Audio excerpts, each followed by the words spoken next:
Hello, YouTube. This is a follow-up to my video about the disappearance of Cleo Smith. First, I want to thank Opaline and JS. They were in my comment section. Opaline give me, some things to look at, recommended an interview, and JS, she seemed to have some details that she did share. One of the interesting things that I got from them was, for some reason, the camping trip, they were supposed to meet friends there. Well, they had left a day early. Take that for what it is. Might be something, might not be. Who knows? Also, when they got there, it was already dark and they're setting up their tent. The wind's crazy. Not exactly optimal conditions for camping, but who knows? Okay. Also, it turns out now that, there was this idea of somebody could have been stalking the family and, had an eye on Cleo and took an opportunity and grabbed her. And the police have said, no, they're kind of leaning away from that now. They don't seem to think that is the case. I found it interesting too, because when you think of camping, you think, not a lot of people around, but I read where there was 100+ people in this camping area the night that Cleo ended up becoming missing. And, they were supposed to register at the campsite. We don't know, if they found out everybody was registered or not. They think that some of the people could have left not even knowing what had happened, not realizing that there had been a missing child at the campground. So they're still looking for some people, I think. The car thing, I've seen a lot about it. Still haven't seen a make. I'm thinking it must have been dark.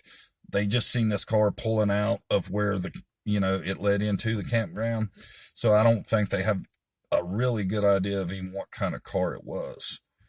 I did find it interesting considering, the story is she disappeared at the campsite, yet the police have searched their house and their backyard 3 times already. And it's interesting, they have removed evidence. They have, taken stuff from the home and evidence bags. So they found something that was of interest to them. Okay.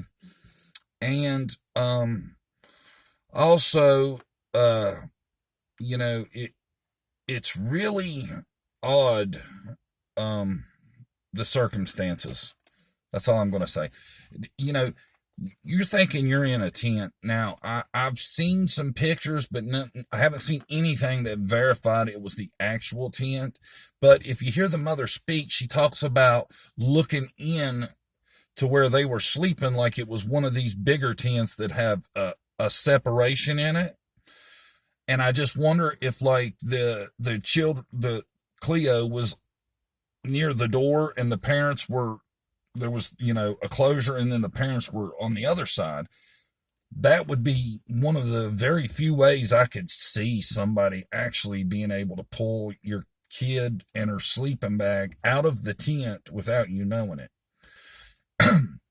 The mother said that Cleo had actually went to bed around 8 or 8:30, and she had gave her a drink of water around 1:30, and she reported her missing around 6:30.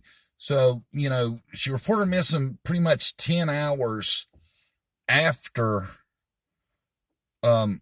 she had originally went to sleep.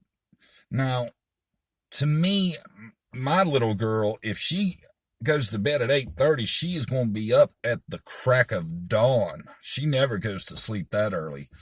And it makes you wonder, we know it had to be, according to the parents, after 1:30 when she disappeared. You would think, she wouldn't, after sleeping that long, wouldn't be in like a dead sleep, and, somebody coming in and grabbing her would have, a response. You would think. I'm not sure.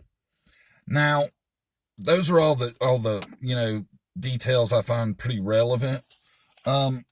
So then I watched the interview that Opaline had recommended. And I tell you, I don't want to ever make an accusation against a parent of a missing child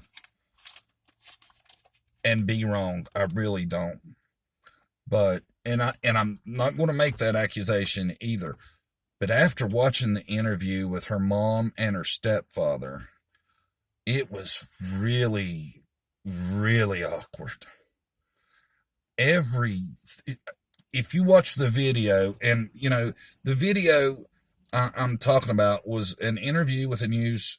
It's Flashpoint Channel 7, and it was done on October 25th. If you watch the video, it's really awkward, the whole thing. The whole time the mother's talking, she's shaking her head no throughout the whole interview. Now, I've seen Dr. Phil say that is a sign of deception. Like it's one of these things your body does that you can't really control. So, it's interesting because that whole video, everything she says, she's shaking her head no. Now, does that make her guilty? No, but it's interesting how that was. And also, every time a question was asked, it seemed like she would turn to the stepfather or, him to her.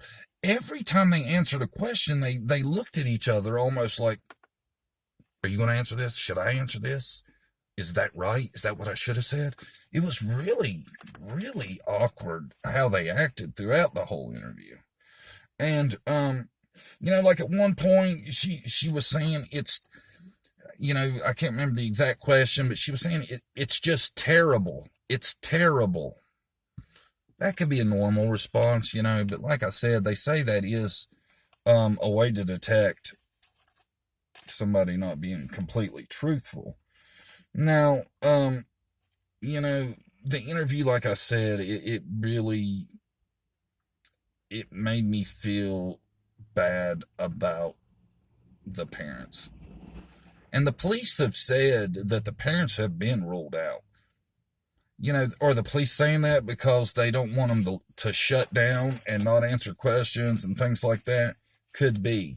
Or they could just really believe that the parents had nothing to do with it. I don't like the circumstances at all. At all. It reminds me of the Dior Coons case. Dior was camping with his, mom, dad, grandpa, and a family friend too, and he disappeared. He disappeared, though, while everybody was up and, moving around. Now, this little girl disappeared sometime between 1:30 in the middle of the night and 6:30. So, I don't like it at all. I really don't. I have a bad feeling about the parents.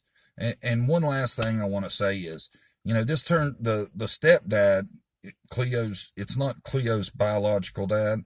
And I know when it comes to, SA, that they always say a non-biological male is a greater risk. And I would say that a non-biological male is always a greater risk because, it's not his blood. He might not have that connection.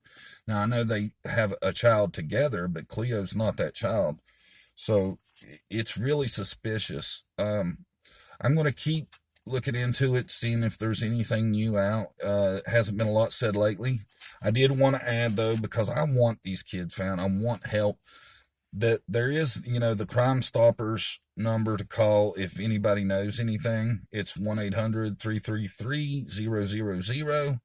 So, and one more thing is, I know a lot of people will watch a YouTube video and then call it in as a tip. Don't call anything I say in as a tip. These are my opinions.